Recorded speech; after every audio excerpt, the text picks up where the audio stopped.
Afinal, o que é o capitalismo? Sabe, é aquele sistema que domina praticamente todos os cantos do nosso mundo. Um sistema que, vamos ser sinceros, muita gente ama odiar ou odeia amar. Mas a questão é, como ele funciona de verdade e, talvez mais importante, como foi que a gente chegou até aqui?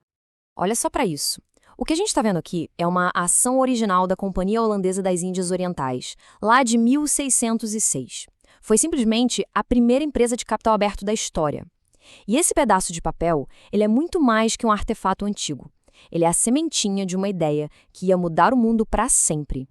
E isso nos leva à grande pergunta, né? Como um simples certificado de propriedade ajudou a construir essa máquina econômica global tão complexa que a gente conhece hoje? A resposta, como vamos ver, começa séculos atrás. Primeiro, é muito importante entender uma coisa. O capitalismo não foi inventado por uma pessoa só, num laboratório. Ele não tem um pai da criança. Pelo contrário, ele foi surgindo aos poucos, peça por peça, das cinzas de um sistema bem mais antigo. Essa transição começou com o fim do feudalismo, aquele sistema onde poder significava ter terras e títulos de nobreza. Depois, veio a Era das Navegações, que abriu rotas de comércio globais e transformou o mundo num mercado gigante. E, por fim, a Revolução Industrial chegou com a produção em massa nas fábricas, tirando o foco da economia da agricultura e colocando na indústria. As regras do jogo mudaram completamente. E essa foi a virada de chave fundamental. O poder que antes vinha do sangue nobre e da posse de terra passou a se concentrar no capital, ou seja, em dinheiro e em bens. O valor de alguém agora não era mais medido pela sua linhagem, mas sim pelo que essa pessoa possuía e conseguia acumular. Tá, mas e aí? Como esse novo sistema funciona na prática, no dia a dia? Para a gente entender a lógica por trás dele, a gente precisa olhar para os pilares que sustentam tudo isso. A própria palavra capital já nos dá uma boa pista. Ela vem de uma época em que a riqueza era contada literalmente em cabeças de gado. Hoje em dia, capital significa qualquer ativo que pode ser usado para gerar mais riqueza, sabe? Desde dinheiro no banco até uma fábrica cheia de robôs. Basicamente, o sistema todo se apoia em 5 pilares. Tudo começa com a propriedade privada, a ideia de que pessoas e empresas podem ser donas dos meios de produção. Isso alimenta o livre mercado, onde a oferta e a demanda definem os preços. O grande objetivo nesse mercado é a acumulação de capital, usar dinheiro para fazer mais dinheiro. E para essa engrenagem girar, a maioria das pessoas entra com o trabalho assalariado, vendendo seu tempo e sua força. E por último, a competição, que em teoria empurra as empresas para a inovação e para a eficiência. E aqui vai um fato bem curioso. O termo capitalismo não foi criado por seus defensores, como se fosse um selo de orgulho, sabe? Ele foi popularizado por um dos seus maiores críticos, Karl Marx, lá na sua obra O Capital. Isso já mostra o quão polêmico esse sistema é desde o comecinho. Agora vamos para a ideia central que defende o capitalismo. Aquela noção de que a busca de cada um pelo próprio lucro pode, de uma forma quase mágica, acabar beneficiando todo mundo. Adam Smith, um dos pais do pensamento econômico moderno, explicou isso com uma metáfora ótima. O padeiro não faz um pão gostoso por pura bondade. Ele faz para ganhar dinheiro. Mas, ao buscar o próprio lucro, ele acaba oferecendo um pão delicioso e com preço bom para todo mundo.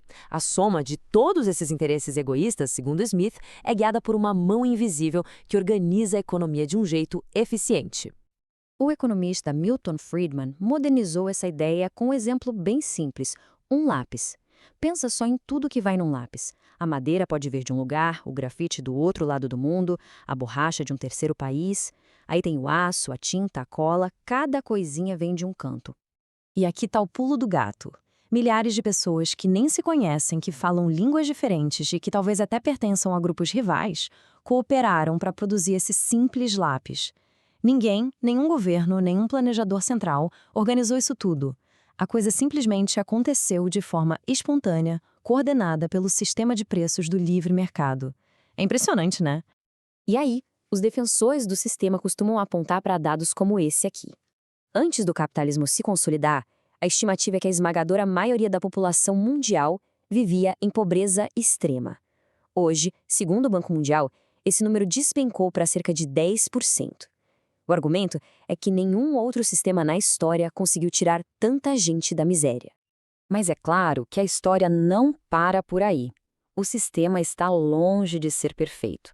E as críticas a ele são tão antigas quanto ele próprio. Então vamos dar uma olhada nas 5 principais rachaduras. A primeira crítica, e talvez a mais famosa, é a desigualdade extrema. Esse número é chocante.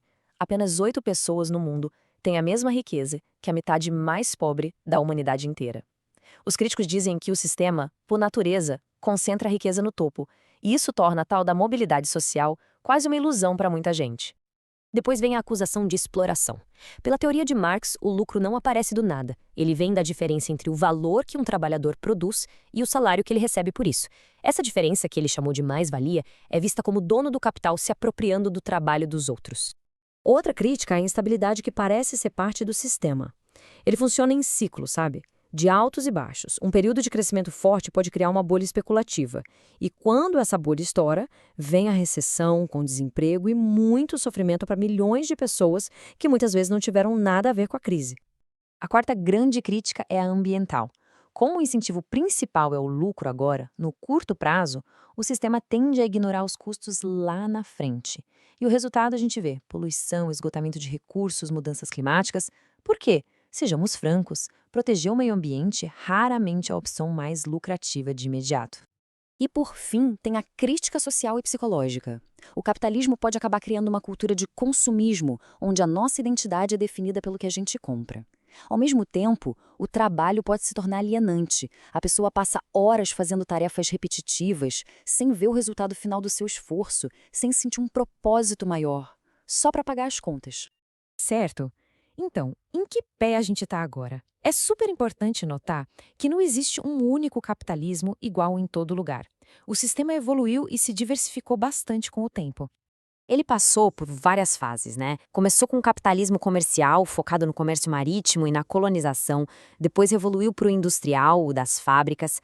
No século XX entrou na fase financeira, dominada pelos bancos. E hoje, muita gente diz que a gente vive no capitalismo digital, onde os ativos mais valiosos são os dados, a tecnologia e a nossa atenção.